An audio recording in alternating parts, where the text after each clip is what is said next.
Amahoro kuri mwese nshuti za Waka Waka podcast, ndabaramukije nanone nizera ko aho muri mukomeje kugira ibihe byiza. Uyu munsi rero tugiye kuganira kuri iyi ntambara yo muri Gaza, aho Israel yatanze ultimatum ku basivili badafite aho bahuriye na Hamas bari muri Gaza. Ikaba yabasabye kuba bava muri Gaza. Namwe nkuko mubizi Gaza aho iherereye ntibishoboka kujya mu Misiri kuko murabizi hararashwe ahabahuza na Misiri, kandi ntibashobora kujya muri Israel. So ukibaza ngo ultimatum y'abanya-Israel batanze iravuga iki, ni iki barimo gutegura, nibyo tugiye kuganiraho n'ibindi bizengurutse iyi ntambara ya Gaza. Yes, tutarakomeza rero nagira ngo nongere nshimire cyane KDB, abafatanyabikorwa ba Waka Waka podcast badushoboza gukomeza gukora ibiganiro. KDB rero badufitiye ibinyobwa byiza nkuko nabibabwiye, bafite vodka nziza cyane, bafite gin nziza cyane, bafite whisky nge nakunze cyane, bafite wine nziza cyane, bafite red wine, bafite white wine. Rero KDB ikaba yaragejeje ibi binyobwa byayo mu Rwanda kugira ngo dukomeze duhe agaciro amafaranga yacu twinywera ibinyobwa byiyubashye. So tugikomeze n'ikiganiro cyacu.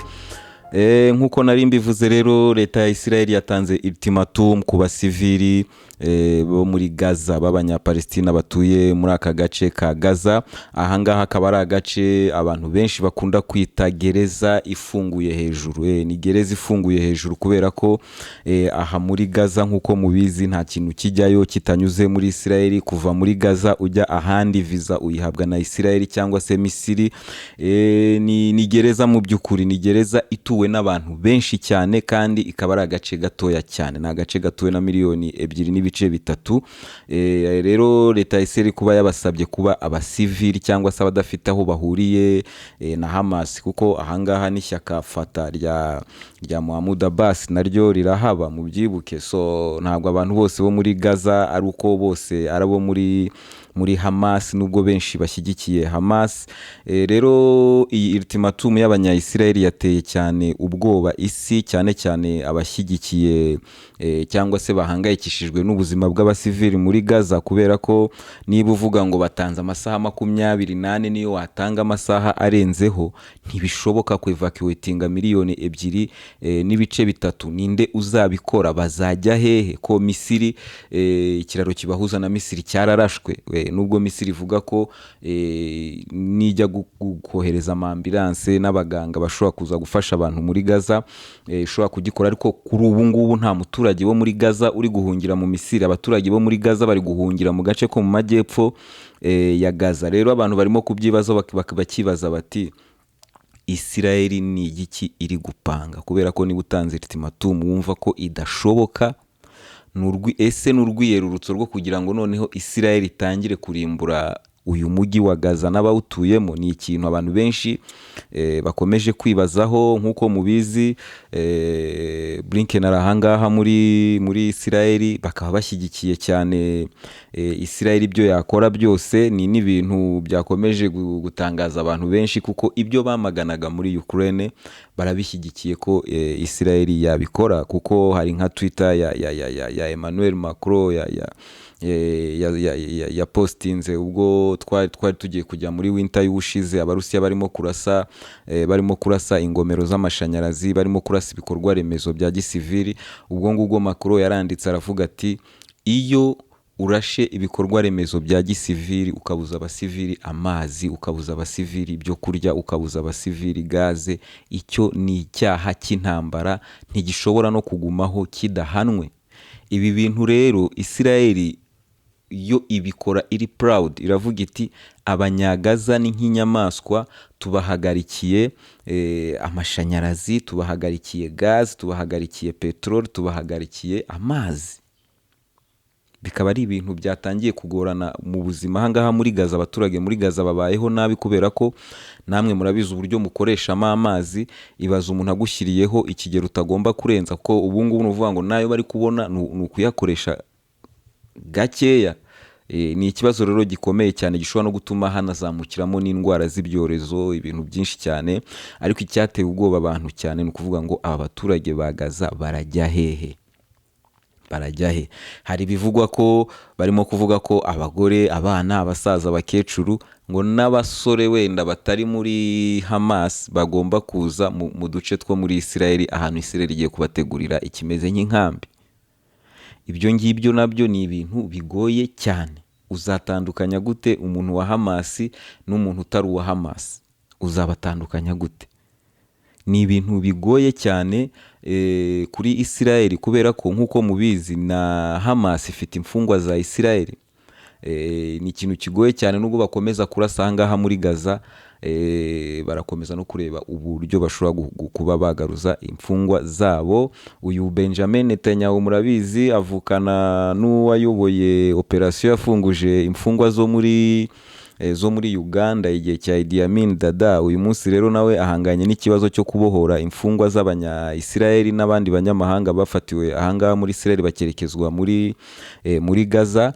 Imishyikirano rero irakomeje hirya no hino. Hari ibihugu biri mu mishyikirano birimo kureba uburyo iki kibazo cyakemuka, harimo Arabia Saudite, harimo Iran, harimo Amerika, harimo na Qatar, kubera ko Qatar abayobozi ba politike bo mu nzego zo hejuru ba Hamas buriya baba muri Qatar, niho batuye, niho bafite ubuhungiro, bibera muri Doha. So Qatar urumva ko ifite ijambo rikomeye cyane mu kijyanye no kuba yayobora iyi mishyikirano yo kureba uburyo izi mfungwa zafungurwa.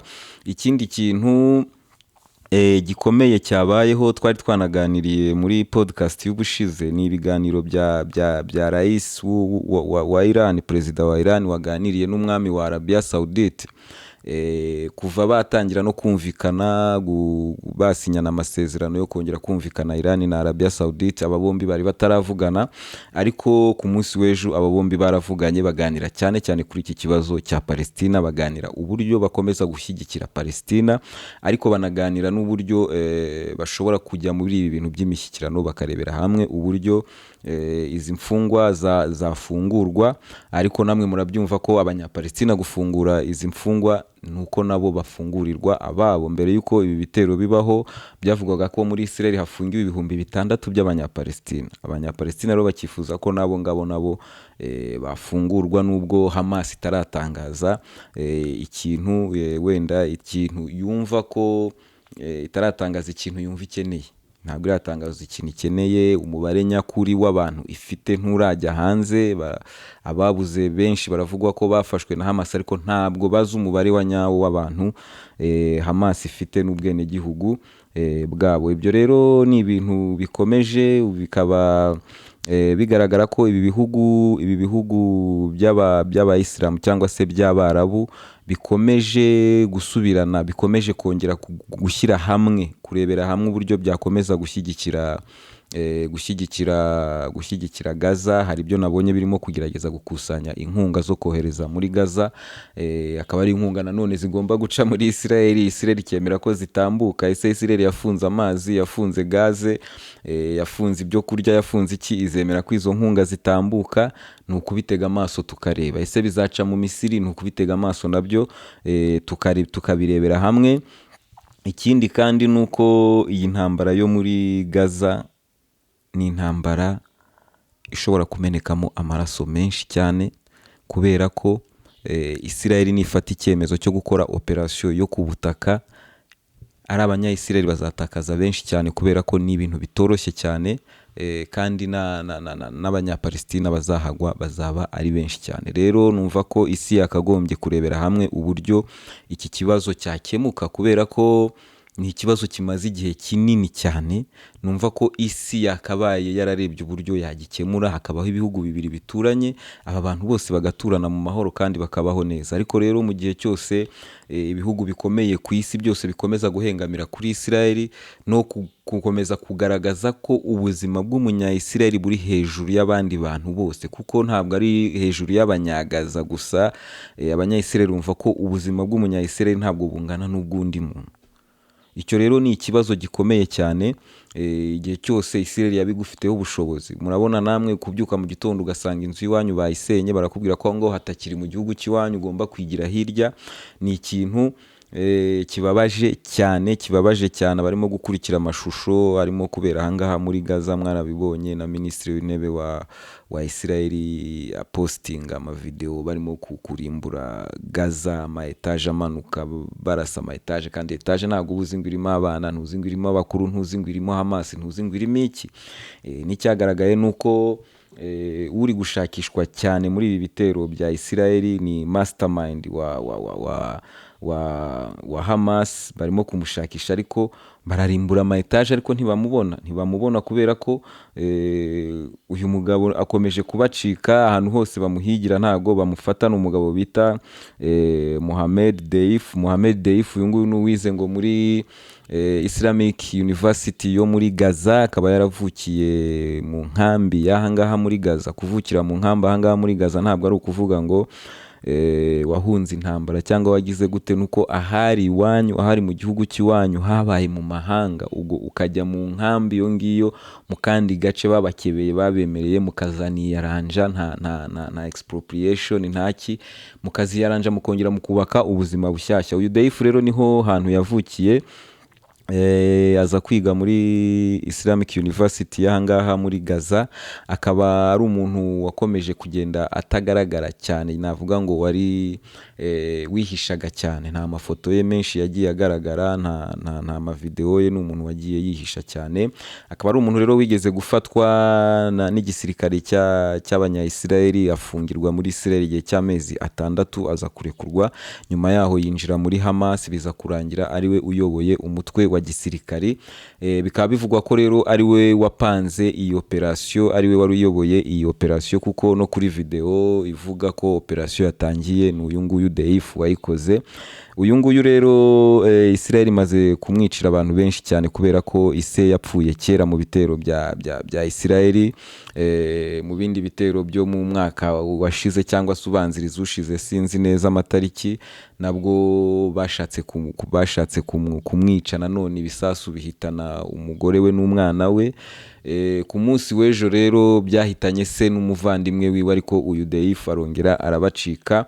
Uyu nguyu rero akaba ari umuntu Israel ikomeje guhiga cyane, guhiga bukwara, ariko nawe akaba ari umuntu ukomeje kubacika, ufite amayeri menshi cyane yo gukwepana n'ubutasi bwa Mossad ndetse n'ibitero by'abanya-Israeli. Rero dukomeze turebe iyi ntambara. Murabizi ni ikibazo kigoye cyane, ni ikibazo kigoye cyane, no kuba no kugeza uyu munsi kitararangira. Ni ikibazo kirimo akagambane gakomeye cyane ku banya-Palestina. Ni ikibazo kirimo kwirengagiza uruhande rw'abanya-Palestina, kubera ko nureba ibitangazamakuru byo mu Burayi, cyane cyane ibyo mu Bufaransa dukunda gukurikira, wenda bumva igifaransa, ubona ko nta na hamwe barimo kuvuga ku mabi akorwa na Israel. Umuntu wese baramuhamagara bamubaza, ese urakondana ibyo Hamas yakoze? Nta muntu n'umwe babaza ati ese urakondana ibyo Israel iri gukora cyangwa se yitegura gukora? Ni ikintu rero cyongera kugaragaza cya kintu kigaragaza ko ubuzima bw'abantu butangana mu maso y'ibihugu bimwe na bimwe, kandi mu maso y'ibihugu bya bindi bisanzwe byigisha uburenganzira bw'ikiremwa muntu. Ibyo rero ni ikibazo gikomeye cyane, ni ikibazo gikomeye cyane kiri bukomeze gutuma ibihugu bigenda bifatana none uruhande. Twabonye ibihugu bifata uruhande mu kibazo cya Ukraine, waba utari hano ukaburi hariya.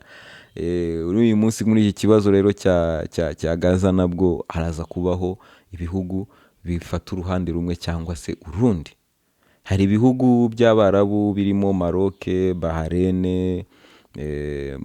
Bahrain, n'ikihe kindi gihugu byari byarasubira, ni ibihugu bitatu by'Abarabu byari byaremeye Israel nk'igihugu, byarasubiranye umubano na Israel. Ibyo bihugu rero nabyo ubu ngubu biri mu kibazo kubera ko ntabwo bihuje n'abaturage babo. Abaturage babo bashyigikiye Palestine 100%, ariko mu mpapuro za politike naho leta zabo zihagaze zamaze kwemera Israel nk'igihugu. Ibyo nibyo bihugu bitatu by'Abarabu byemera Israel nk'igihugu. Ibindi byose ntabwo byemera Israel nk'uko na Palestina nayo itemewe, nabyo ntabwo biyemera. Rero ibi bihugu bikaba biri mu kibazo gikomeye cyane kuko bihanganye na opinion y'abaturage babo bose basohotse ku mihanda barimo gusaba ko habaho kurenganurwa ku baturage ba Palestina. Rero ikindi gikomeje kugaragara no kuvugwa cyane ni intwaro zatanzwe muri Ukraine zishobora kuba kuri uyu munsi ziri gukoreshwa na Hamas, ziri gukoreshwa na Hezbollah. Ibyo twarabivuze muri podcast y'ejo, ariko n'uyu munsi amakuru akomeje gusohoka agaragaza ko izi ntwaro koko zageze ahangaha muri Gaza, harimo izi Javelin cyangwa se izo bita Stinger, izi ngizi zihangana n'ibifaru, zihangana n'iki. Tuzabireba neza Israel nitangiza operasiyo yabo yo ku butaka, tuzareba neza turebe intwaro Hamas izaba iri gukoresha. Ni nabwo n'abakomeje kubihishira kugira ngo Amerika ikomeze igire isura nziza, cyangwa se Amerika itagaragara nabi na NATO, ntabwo bazaba batagishoboye kubihishira kubera ko bizaba birimo gukora ku mugaragaro. Ubwo rero abanya-Israel bahamagaye abasirikari benshi cyane, barunze ibifaru ku mupaka wa Gaza, bakaba bafite ibimashini bisenya wakwita ngo ni nk'ibigini cyangwa se ibishitani. Ni ibimashini bifata etaje bikayikubita hasi bigakubura rwose. Ibyo biravugwa ko ariyo tactique abanya-Israel bashobora gukoresha, bakaba basenya ahantu hanini cyane muri Gaza, noneho bakagira space yo kuba bahanganiramo na Hamas. Ibyo rero tuzakomeza tubirebe, gusa ibiri kubera hano ni ibintu biteye agahinda. Tuzagerageza wenda mu gihe kiri imbere tuganire ku mateka y'iki kibazo, ku mateka y'iki kibazo, turebe muri Bible, turebe ibyanditswe muri Tora y'Abayahudi, turebe ibyanditswe muri Korani, turebe ese iki kibazo gikomoka hehe. Numva ko umunsi umwe kuri Waka Waka podcast tuzafata umwanya tukabiganiraho. Hakaba nanone hari ikindi kibazo kizaba gikomeye cyane, narakibabwiye ubushize muri podcast y'ejo bundi, tuvuga ko Israel na Palestina ntabwo ari ibihugu ubusanzwe bicuruza peterole, ku buryo intambara iri muri ibi bihugu byakagize ingaruka ku masoko ya peterole. Ni ikibazo rero gishobora guhindura isura igihe cyose Iran yakwinjira muri iki kibazo, cyangwa se ibi bihugu by'Abarabu bikinjira muri iki kibazo, kuko nubwo Israel idacuruza peterole ariko iri mu gace gaturukamo peterole itunze isi. Rero ni ikintu umuntu yakomeza gusengera, mugakomeza abasenga mugasenga iyi ntambara igahagarara, hakabaho imishyikirano, ibihugu bikumvikana, hakabaho ibihugu bibiri, abanya-Palestina bakagira igihugu cyabo n'abanya-Israel bakagira igihugu cyabo. Numva ko ari gutyo njyewe nabisaba, ni naryo sengesho ryanjye ku mutima, kubera ko at the end bose bagomba kubana. Rero hakaba hakomeje kugaragara opinion z'ibihugu bitandukanye. Ibihugu bishyigikiye Palestina bifunze amaso cyane kuri Gaza, hakabaho ibihugu bishyigikiye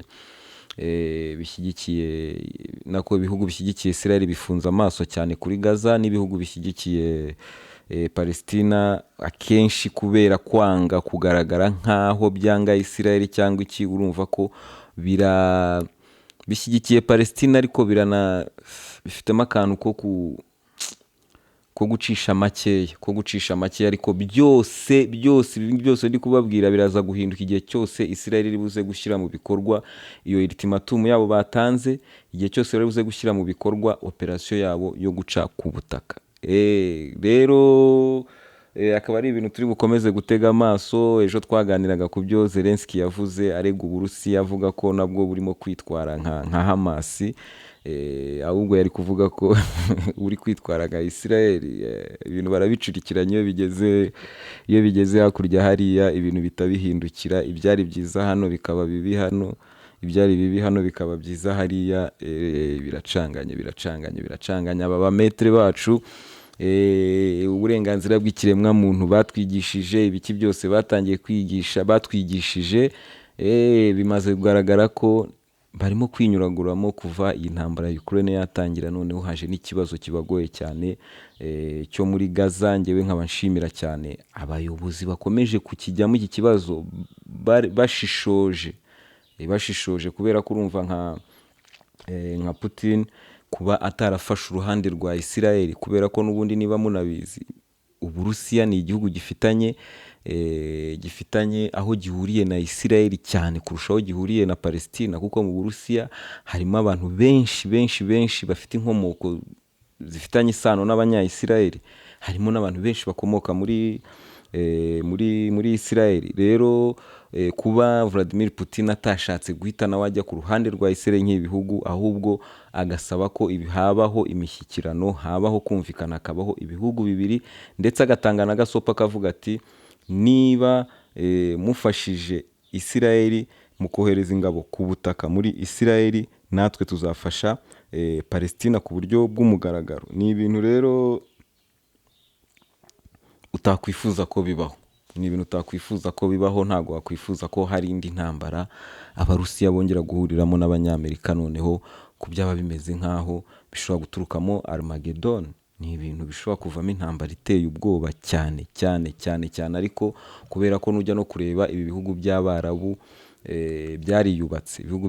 byariyubatse, nubwo byinshi byasenywe, za Syria zigasenywa, za Iraq zigasenywa, ariko ntibibujije ko za Iran zikomeye, ntibibujije ko za Arabia Saudite zikomeye, ntibibujije ibihugu by'Abarabu kuba harimo ibihugu bikomeye mu bya gisirikari, ku buryo igihe cyose iyi ntambara ibayeho yaba intambara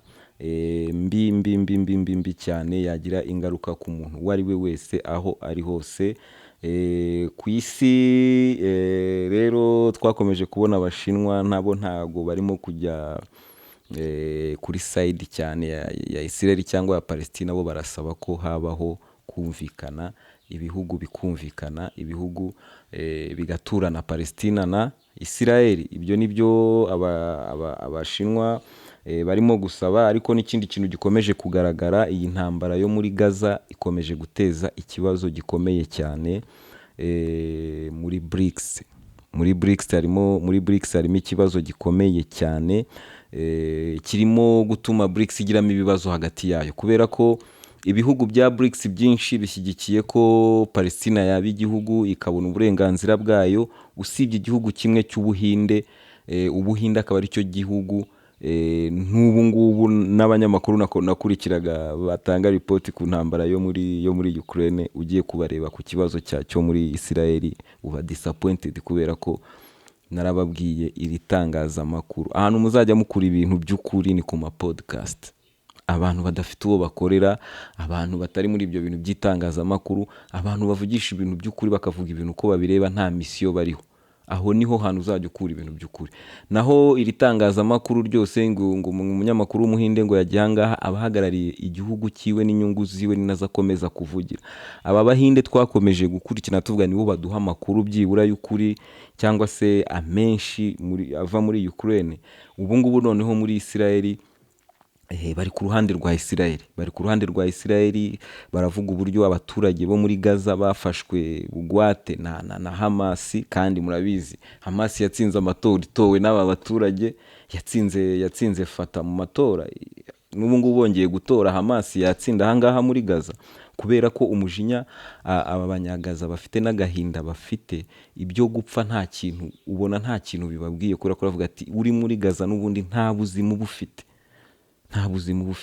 Rero Ubuhinde kuba burimo gushyigikira cyane Isirayeli muri BRICS, bikaba birimo kubutandukanya n'ibindi bihugu byo muri BRICS. Harimo nabo nabonye bavuga bati nanone iyi ntambara ishobora kuba ari set yo kugira ngo na BRICS ishwanyagurike, ariko ni ikintu numva ko kirimo kugorana cyane, kubera ko murabizi n'ubundi Ubuhinde nibwo bwanze ko Algeria yinjira muri BRICS, bubisabwe na Isirayeli. Ni ikibazo gikomeye buriya. Ubuhinde n'ihwa rikomeye cyane muri BRICS, kandi ikibabaje nuko ni igihugu nanone gikomeye cyane muri BRICS, gifite impact nini cyane muri BRICS. Ibi rero byambabaje cyane, kubera ko numva ko Ubuhinde bwakagombye gufata umurongo w'ibindi bihugu byose biri mu nzira yo kwibohora Abanyamerika n'Abanyaburayi. Rero kuba ubu ngubu burimo kugaragara buri ku ruhande rwa Isirayeli, rukaba rukomeje kunaniza ibihugu kwinjira muri BRICS, ni ikintu ni ikintu wakwibazaho cyane, ni ikintu wakwibazaho cyane. Iyi ni Waka Waka podcast rero tuzajya tubiganiraho ahangaha. Hari umuntu rero, hari ikiganiro nakoze cyitwa comment zanyu. Ni ikiganiro nzajya nkora rimwe mu cyumweru, kizajya kiba cyubakiye kuri comment zanyu. Uyu munsi ntabwo aricyo ndi gukora, ariko hari abantu benshi baza muri iyi podcast baje gutukana cyangwa se kuvuga amagambo mabi. Nagira ngo mbabwire, iyo uje muri podcast ukavuga amagambo mabi, ejo ukongera ukayigarukamo ukavuga amagambo mabi, umeze nkaho ntabwo unyuzwe n'ibiri kuvugirwaho, ntabwo ugize gute, ejo ukongera ukagaruka, njye mba nibaza icyo uri cyo buriya, kubera ko YouTube ni nini cyane, aho kugira ngo uze hano gutukana, uze hano gutanga ibitekerezo wumva bitubaka, wajya ahandi ku zindi channel wumva ko zikubaka, wumva ko zivuga ibyo ushaka. Naho yuje ugatukana, ejo ukagaruka, biba bigaragara ko ibyo bintu at the end urabikunda, ahubwo ni ukubera icyo utabishyigikira. Hari ikintu uba wumva ibyo bintu bikumariye. Njye numva ko hano kuri iyi podcast tugomba kujya tuhahurira tugahana ibitekerezo. Niba udahuje ikibazo na mugenzi wawe, si ikibazo, mubiganireho. Ntabwo ibyo ngibyo byakabaye biba ikibazo hagati yanyu.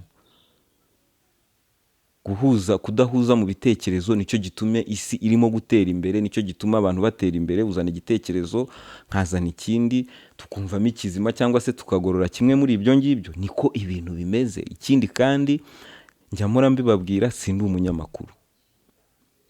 umunyamakuru, mba nakurikiye nanjye abanyamakuru, ahubwo nk'uko nari mbabwiye nk'icyo kibazo cyo ku Buhinde n'abanyamakuru babo bari gukora report kuri iyi ntambara yo muri Israel. Hari ukureba ibyo bintu wowe nk'umuntu utekereza uburyo ubibonamo, ukabiganira n'abawe. Abanjye rero nabo kuri Waka Waka podcast niwo muryango wanjye kuri iyi podcast.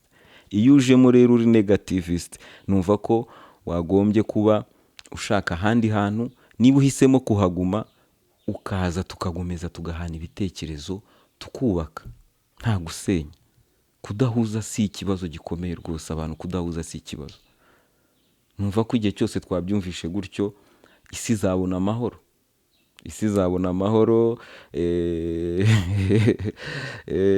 Kubera ko ibi ndabivuga kubera ko abantu benshi bakunda kumva ngo niba ukoze iki ngiki, icyo wakoraga buriya cyarakunaniye. Ibyo numva ntaho bihuriye. Wakagombye kubibonamo ahubwo kuvuga uti kiriya yari yagikoraga kandi yagikoraga neza, n'iki ngiki nacyo aragishoboye, ukabimushimira ko abishoboye, cyangwa se niba hari icyo unenga ukakinenga mu buryo bwo kubaka. Nicyo ngicyo njyewe navuga. Ndabashimira cyane abakunzi ba Waka Waka podcast. Nimwe mukomeza gutuma iyi podcast ikomeza gutera imbere.